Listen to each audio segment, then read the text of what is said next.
Mengadili, menyatakan terdakwa Muhammad Rizik bin Said Hussein Shihab alias Habib Muhammad Rizik Shihab telah terbukti secara sah dan meyakinkan bersalah melakukan tindak pidana tidak mematuhi penyelenggaraan kekarantinaan kesehatan.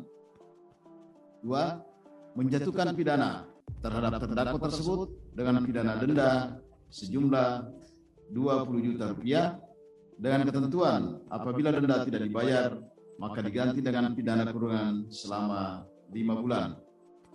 3. Memerintahkan barang bukti berupa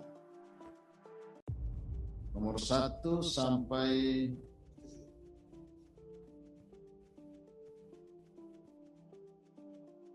nomor 4.1 dikembalikan kepada saksi Iwan Relawan Esos. 5.1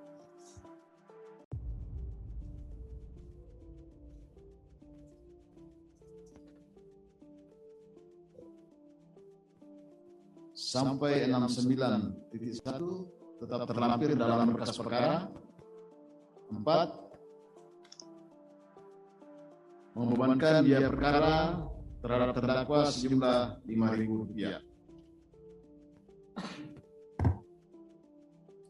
Demikian diputuskan dalam rapat permusyawaratan Majelis Hakim Pengadilan Negeri Jakarta Timur pada hari Jumat tanggal 21 Mei 2021 oleh kami Suparmanyo Pak SKMH sebagai Ketua Majelis, Muhammad Johan Arifin SH dan Agam Sarif Baharudin SKMH masing-masing sebagai hakim anggota.